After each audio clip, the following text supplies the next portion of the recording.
Boardroom Bound, Episode 33, How to Be the Tallest Duck in the Pond with Mike Lorelli. If you don't tell people you're interested in boards, the odds of their having your name on the tip of their tongue if they hear about a board situation is pretty low. You've got to let people know.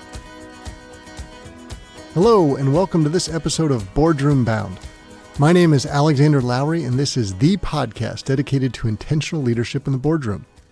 My goal is to give new and aspiring directors the tips, tactics, and strategies necessary to transform your confidence and build a successful career as a board director. Quick reminder, you can get all of today's show notes, and there's a lot from today, over at podcast.gordon.edu. In today's episode, we're speaking with Mike Lorelli. Now, Mike's background includes being the president of PepsiCo, and he was that twice, followed by private equity engagements as the CEO, and he's done that 4 times. He's a master-level certification with both National Association of Corporate Directors and American College of Corporate Directors. And he is presently on the board of iControl, Cannabieras, KBI Soft, and the NACD. And he's also an operating partner at a private equity company. In today's show, Mike is going to be breaking down not only his own career and how he's grown and progressed in the boardroom, but he's gotten to the point where he is coaching others. He's giving speeches on these topics. He's writing articles about it, and he's got his own business that he does this for other people to help them land board seats. And he's going to talk us through his patented approach for how he goes about it. So the key strategies of how you market yourself, how you need to build that board doc resume in your board bio, the most powerful interview techniques so that once you've used his materials to be the one who's in the room as a finalist candidate, that you're the one they pick out to land the seat. And he'll also dispel some myths that we hear today about diversity, about age, about whether you need to be an existing C-suite member to get a board role. And it's going to be a lot of fun because Mike's got some great war stories. Let's jump into the show.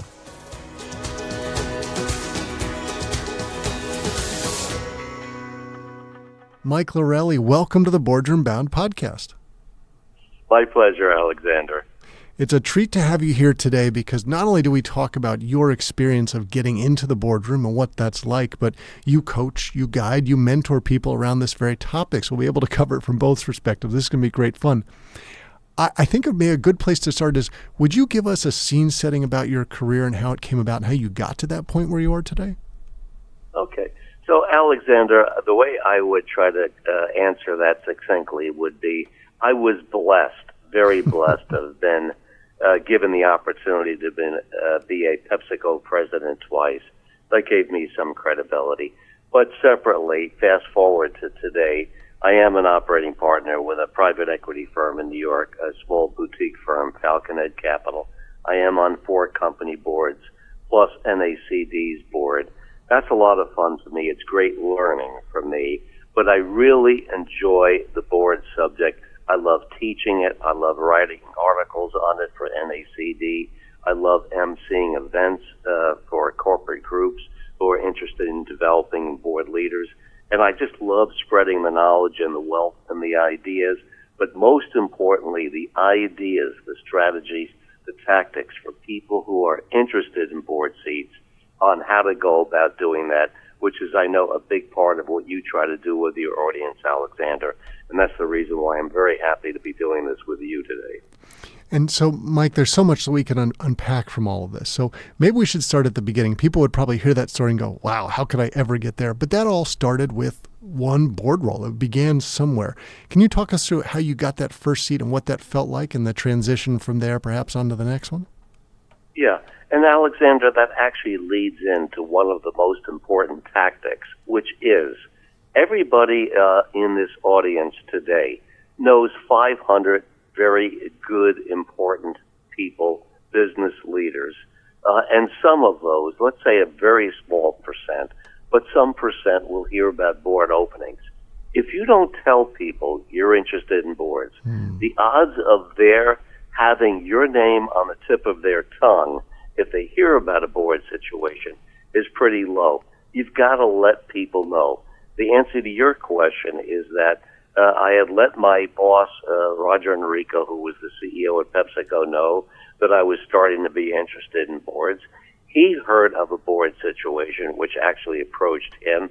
He turned it down, but he said, I've got the perfect person for you. Call Mike Lorelli, who works for me. So the point of the story is it is very important to let people know you're interested in board seats. Otherwise, you'll be one of 500 names and not on the tip of their tongue. I agree with you. So it doesn't matter how big your network is. If they don't know that you want that board seat, they can't be of help to you. You've got to give people the thought. And it's remarkable. If you single somebody out and tell them you're interested in board seats, they will remember that forever. 5 years from now, if they're in a legal meeting or any kind of meeting and they hear about a potential board opening, their mind just is going to think back, Alexander called me, 5 years ago and told me he was interested in boards. Actually, I look good if I recommend somebody like him. I'm going to throw his name in the ring. It really works. It's magic. That's interesting. I never thought of it would look good on the person who's referring, but I suppose that's part of the upside for them. Absolutely. Now, Mike, I imagine that's just a part. There's probably multiple sort of, let's call them key strategies for how you're going to market yourself as a board candidate. Clearly, that is a big part of it, but what are the other pieces you have to do? So, Alexander, I think back to classic marketing, and you've got to basically go back to basics and put in place your own push and pull marketing programs. Let me take those two parts one by one. On the pull piece, I really am a LinkedIn junkie. I say that in the positive use of the term. I've been a member since they began 23 years ago. Was always intrigued by it. But I will tell you that in today's marketplace, somewhere between 45 and 55% of the board candidates are found from their LinkedIn profiles. That number is probably a lot higher for private equity people when they bought a company and now they need to add 2 outside directors, which is their governance model. I know that number is also a good number for recruiters, but regardless, that is the essential component of your pull strategy.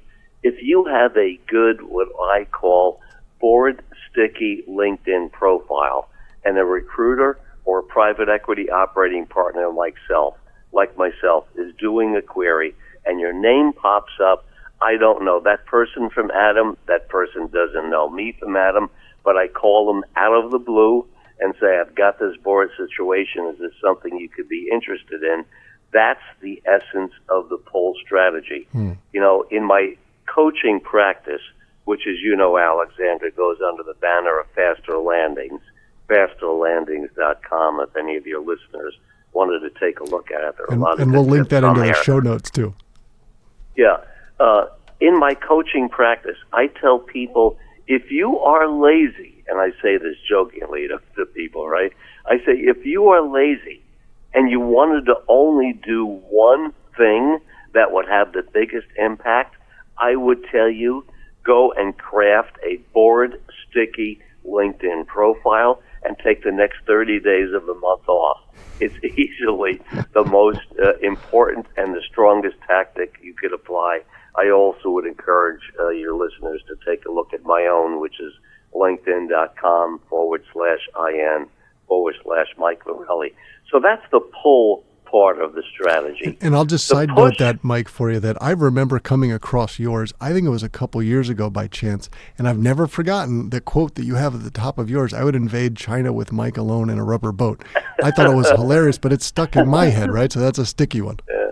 Well, thank you for the compliment. That was written by a former private equity boss who's a terrific person, very well known in the PE space, and it was written tongue in cheek, but yes, thank you for the compliment. Now, I just want to extend a little bit more on the push part of the strategy. We talked about letting people know you're interested in boards. I would encourage every listener, create a new Excel sheet, list 25 names in that Excel sheet, people who you think may hear about a board seat from time to time. And I'm going to put a pretty low bar on this. I'm going to say, for those people to be on your Excel sheet of 25 names, when I say they may, let's say there's only a 10% chance that they may hear about a board seat in the next 3 years, okay? So that's a pretty low bar. But if you construct a list of 25 people that fit that criteria, I could virtually guarantee you that you will get phone calls and you will be nominated. When I do this in front of an audience, they say, hey, Mike, this is interesting. It's great in theory. It's poor in practice, but I don't know 25 such people. And I say, you know what? Hold on a second. First of all, think about everybody you know who's already on a board. Mm-hmm. Think about everybody you know who's a CEO. Think about all law firms you've ever engaged. Think about all the audit firms you've ever worked with. Think about your personal accountant, all recruiters you've interacted with, including those that presented you, industry colleagues, subordinates in high places, a high potential that you hired 17 years ago, and now he's EVP of XYZ Electronics, and he's on their board. All these people go on that list. You've got to do the outreach to the 25 people, break the ice, give them a real short speech, say something like, hey, Alexander, I know it's been 12 years since we've corresponded. I want you to know at this juncture in my career, I'm getting serious about board work. I know you're the kind of person who from time to time might hear about a board opening. I would be flattered if you threw my name in. Now, what's the worst that could happen? The person's not the kind of person who ever is going to hear about a board seat.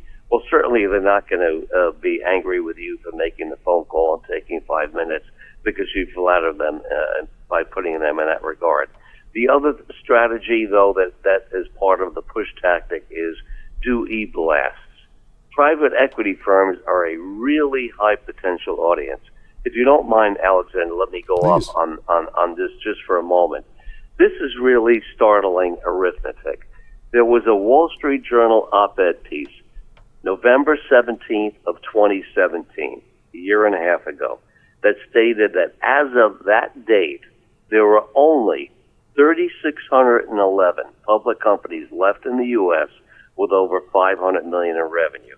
Now, when most people read that article, their eyeballs popped out in disbelief or they thought it was a typo. The number had to be 10,000, not 3,600. Well, the number was accurate. I wish that article had gone on to state that during that same 40 years with all that M&A which shrunk the universe in the public community, private equity quietly exploded to the point where there are today 16,800 private equity portfolio companies, 85% of which have boards. Now, a subject of another article I've written, which is the feature article in the fall issue of NACD's Directorship magazine. I've written one now on VC boards, venture capital boards. And I actually was surprised at the statistic when I did the research myself. 8,000 venture capital private equity portfolio companies, and again here, 85% with boards. So as your listeners are thinking about where do you want to fish if you want to fish where the fish are, keep in mind, 3,600 public, 16,800 private equity portfolio, 8,000 venture capital. So those two buckets simply cannot be ignored. So, Mike, you were talking about an e-blast to these larger opportunity groups. What would you actually recommend? How does someone do that? Yeah. So certainly anybody who know in the private equity space, you want to reach out to them and let them know you're interested in boards. Send them your bio or your resume, whatever your preference is. Let them know you're interested, and would they forward it to the other operating partners in the firm. It's a game of arithmetic. If you send that out to a lot of people and it gets maybe a 12.5% open rate, well, then all of a sudden you're in circulation with a half a dozen people. That's not so bad. No, that's true. And let's just think about that for a second. So if that's what you recommend, we need to make sure that everyone listening knows that there's a very different sort of format from a board bio or a board resume from what you had on the executive side. You need to make sure you're putting the right one forward so that it resonates with your audience. What are your thoughts around those? Yeah. So I like to say, Alexander, that your board resume is different than your resume. Your board bio is different than your bio. And if you create a LinkedIn profile that's board sticky, that's probably different than the LinkedIn profile you have today. Now, I'm going to take a minute or two to talk about what those differences are, but I'm going to also fast forward here and say that you only need one set of documents. I would tell all of your listeners, when you create that board resume, if it's well done, that is the only resume you need, and you no longer need your standard resume. Same is true for your bio and certainly for your LinkedIn profile. But to get down to specifics, your traditional resume talks about all of your type A behaviors that got you to where you are right now in the hierarchy, and you rightfully are proud. You talk about the number of dragons that you slayed. You talk about the acquisition that you made, and you eliminated a plant. You pulled out 3.5 points of SG&A and eliminated 3 departments and 41 executives, and all those kinds of things. And those are valuable, and they're important. And if I were looking for a CEO, those would be hot buttons for me. Mm-hmm. But when you think about the board side of you and constructing one document, one resume that's going to serve both audiences, you want to highlight the softer sides of yourself, your coaching skills, people that you've mentored, people that you've been asked to take under your wing and nurture them along, high potentials that you recruited into the company and either continued to accelerate their path in that organization or went on to be captains of industry in other companies. Those are the softer mentoring, coaching things that you want to be talking about in your resume and your bio and certainly your LinkedIn profile as well. I like that. And I had one more, Alexander, which is my favorite pet peeve. I see a lot of resumes, and I coach a lot of executives. One of the things that totally is my hot button is the word seasoned. It just drives me crazy when I see someone start off their summary section with seasoned executive with blank, blank, and blank. And I say to myself, seasoned is an adjective best applied to dead meat that's about to get cooked. In today's day and age, that's not a plus. Don't start off with 35 years of experience in the chemical industry, because in today's day and age, most people, a lot of people, will squint and say, that means it takes you 7 times longer to figure out what an Uber or LinkedIn or Google or Apple person could get done in 5 years. Those adjectives just don't work. And that also leads into something slightly related to that, because there's a big conversation about age today and what age do you need to be in a board. So if we went back decades ago, it was generally a pale and male boardroom of people that were either sitting CEOs or retired CEOs. And that's not necessarily the same case today. And maybe you can talk a bit about that, because my immediate reaction to the 35 years is of someone who's been there and done that. Yeah. So you're right, and there certainly is value to been there, done that, and I fit that criteria myself, and very proudly so. So I say this, a little bit in the spirit of comic relief. Right. But you raised 2 very, very good topics here, Alexander, and I'll take them both on. Number 1 is what's hot in the boardroom today, and number 2 is the subject of age. And actually, let me take the age one first. When I do my coaching programs in front of audiences, I have a slide, and I tell people you really need to buckle down and be thinking very seriously about that in your 40s. Try to get on one good board before you hit the big 5-0. In your 50s, continue your work effort. Try to get yourself on 2 good boards in your 50s before you hit the big 6-0. The reason why that's important is because if a recruiter, say, has a search to find a board member, a good recruiter is always going to present a slate of 4 or 5 candidates. Every one of those candidates is going to be perfectly on the spec, okay? Mm-hmm. So your mission in life right now is not to be a perfect candidate, because that's not getting you anywhere. The other 4 are also perfect candidates. Your mission in life right now is to be the tallest duck in that pond of 5 ducks that are being presented. And if you have little or no board experience, and the other candidates do, when that slate of 5 is presented, you are now starting off that race in last place. Not smart. So the one thought I have for the audience on age is start.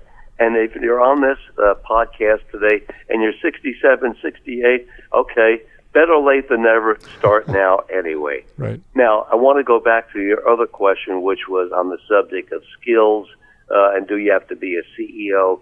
There's an incredible myth out there that you've got to be a sitting CEO or CFO. Here is the startling statistic. Only 23% of outside directors today are sitting CEOs or COOs or CFOs. You do not have to have that title. So all of your listeners who are on your podcast today, there's plenty of room for hope here because there's the other 77%. I'll also say that certain things can better your odds. Very much in demand today is diversity, women, trying to get better balance on boards. So if that fits you, okay, that works in your favor. Cybersecurity is a hot skill. People who are knowledgeable about risk, that's important. People have good international backgrounds. Very few companies today believe their international business is developed as much as it should be. Social media is another hot button. Mm-hmm. So if you've got any of those skills that I've just mentioned on these lists, those are the things you might try to amplify somewhat as you're constructing your documents, your resume, your bio, your LinkedIn profile. And if we just extrapolate that as an example, it used to be one of the knock on women was you can't be on a board because you're not a sitting CEO. And there's only so many sitting CEOs of public companies. Very few of them were women, therefore they were not qualified. It was just an easy way they were getting disqualified, right? And we recognize today diversity of thought in all its different formats is key. And I would also argue different industries have different expectations. So for example, maybe in tech, it's very easy by comparison to say some of the older places, perhaps like financial services, to get those when you're younger and not in the C-suite yet. Certainly, Alexander. Thank you. And Mike, so as you're giving us this great opportunity about how to take it forward, how to present yourself, you're talking about getting into the slate that the headhunter is bringing forward, and you're the tallest duck in the pond, so now they've decided they want to interview you. But I imagine there's probably some great advice you have for us on interview techniques, because it's going to be a little different from when you're interviewing for, say, a C-suite role. So, for sure, Alexander, and I would give two pieces of advice. Number one, have hammered out your value proposition. It could never be about you, meaning don't ever say something very incriminating like you're interested in boards. That's a you statement. There's no value in that statement to the company. It's got to be about why they should want you on their board. So I encourage all people to put on paper, for the discipline of it, your value proposition. I like to think in terms of PowerPoint slides. It's easy for me to organize my bullets. So if I get asked and someone says, hey, Mike, tell me again why you want to consider going on our board here. I see you're already on a number of boards, plus you do one nonprofit thing, and you've got your coaching practice, fast or landings in it. Tell me again, and you got your flying and all your hobbies. Tell me again why you want to do that. I have my value proposition on the tip of my tongue. Now, I'm going to recite mine here for the audience. Now, mine won't work for anybody else. That's not my purpose in reciting it here. I want to give it to the audience, though, as an example of a good soundbite answer. And in a board interview, you've got to talk like soundbite answers. You've got to be able to speak at 20,000 feet, not in the hedges. So when I got asked that question, my answer simply goes something like this. You know, I've got a lot of experience both in my big company background at PepsiCo, as well as the smaller, more limited resourced private equity companies that I've run. To the degree I can make those learnings beneficial to a team, that's motivating to me. So just think back. I've said 3 things. I've got 3 bullets in that probably 15-second answer. That's a soundbite answer. Mike has said 3 things. Number 1, he's got big company experience. Number 2, he's got small company experience. Number 3, he's generous. He's really interested in making that material useful to a team, and that's motivating to him. Well, holy cow, this sounds like a very interesting board member to me. So the long-winded answer to your question is going to be twofold. Number 1, construct your value proposition. Force yourself to write it on a PowerPoint slide. It'll be easier for you to remember it and then to recite it. The second thing is going to take me a couple more seconds to explain, and it's what I call a skills map. This is a killer exercise, and I promise you and any of your listeners today, if you do the skills map exercise and you are one of 5 candidates, you're going to go to the top of the list. Here is what the skills map exercise is all about, okay? So visually, think of yourself as opening up a new Excel sheet, okay? And on the x-axis, left to right, you're going to list in descending order the skills you think that company needs to be successful in the marketplace. So let's say it's an internet-based company that sells seedlings. So number 1 might be marketing and direct-to-consumer skills. Number 2 might be sales skills.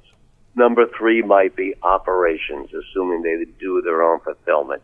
Number 4 might be finance. Number 5 might be leverage company. If it's private equity owned, they've got debt. Number 6 might be international. If you read one of their press releases, I'm making this up, and the chairman said someday he wanted to go beyond the U.S. On the y-axis, I want you to populate the y-axis with people who are either on the board or at the VP level to the degree they have those skills. So when you look at their bios on the website, you see there's an EVP of marketing and sales, you're probably going to put that person pretty high on the list on that y-axis. If you see in the bios, and you're also reading their people's LinkedIn profiles, that Randy on the board is an ex-P&G brand manager, you're going to put him pretty high on that y-axis. So in effect, you're creating an Excel sheet where here are the skills the company needs to succeed, and you're mapping out where they already have those skills covered. Now, you want to be able to do this literally in an Excel document, and if you're talking with a recruiter over the phone, ask him if he's online, email it to him, and let him see the homework that you've done.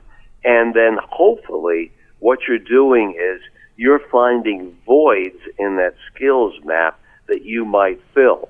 So I would guess that almost everybody on this call would agree that boards typically today are not populated with people that have good risk and cybersecurity experience. So if you're a finance person that has, or an IT person rather, who has any bit of that, that's pretty cool. That's going to separate you from a lot of other candidates.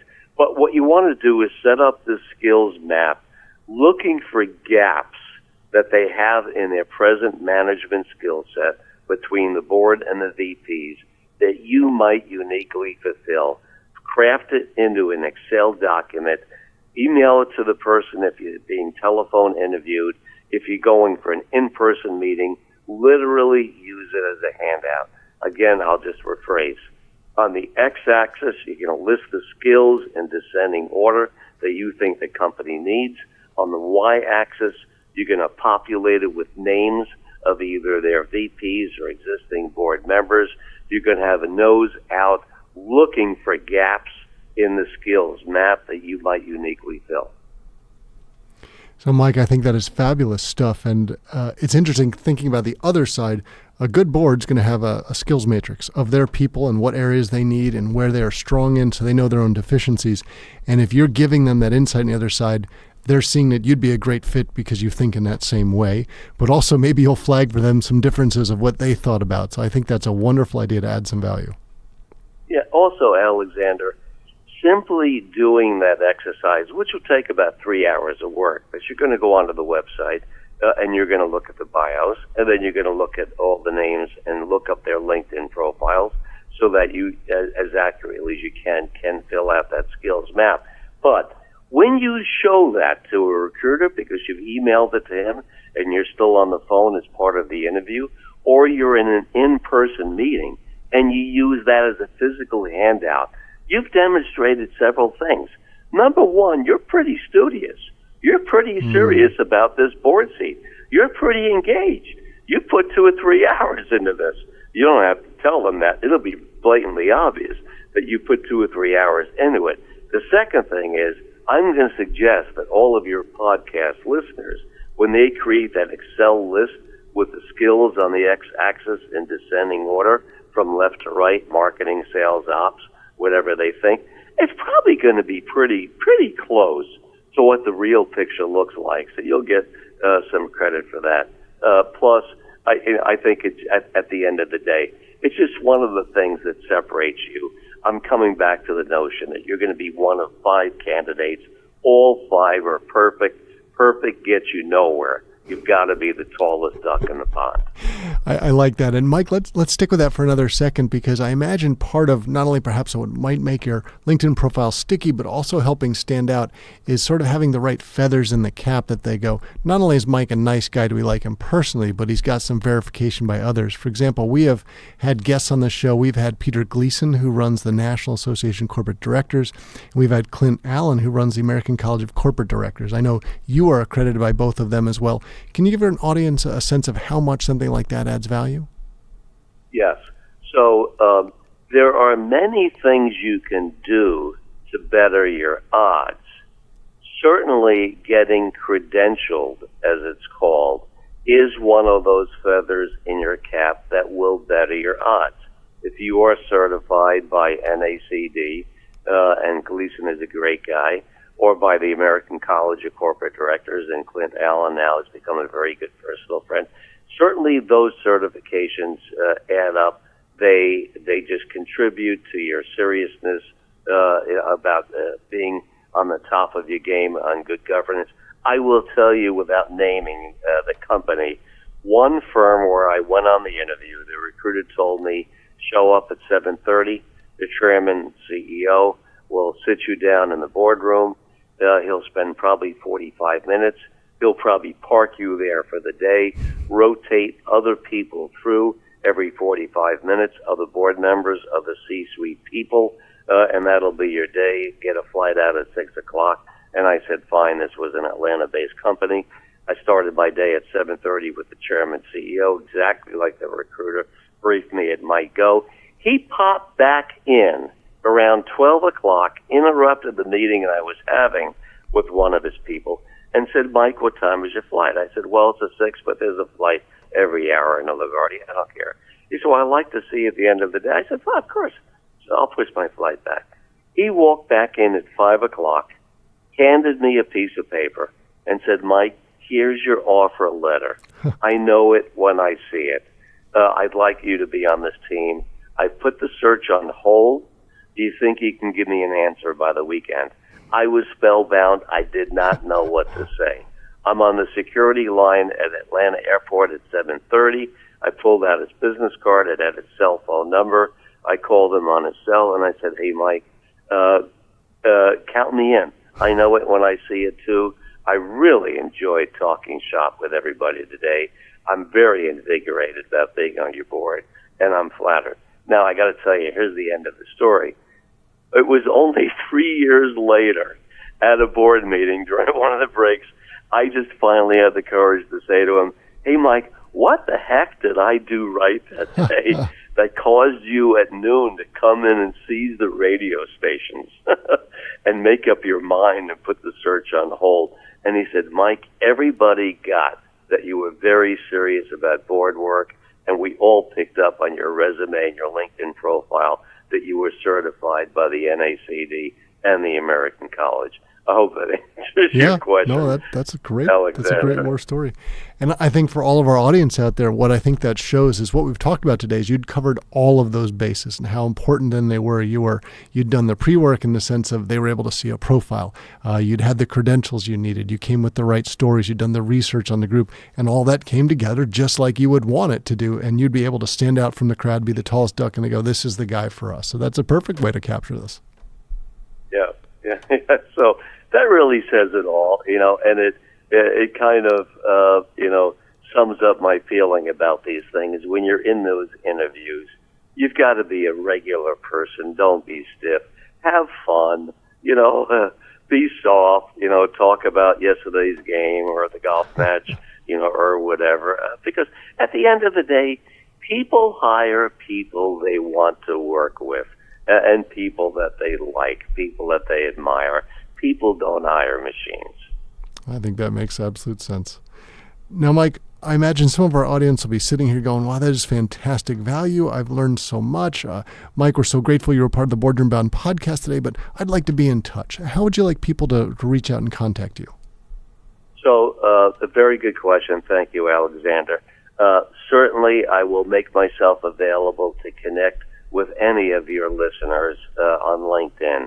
So please reach out and send me a LinkedIn invite, and I will gladly accept it. Again, my LinkedIn profile, which you should glance at for ideas about how to make your LinkedIn profile more board sticky, is linkedin.com/IN/Mike Lorelli. That's pretty easy to remember, LORELLI.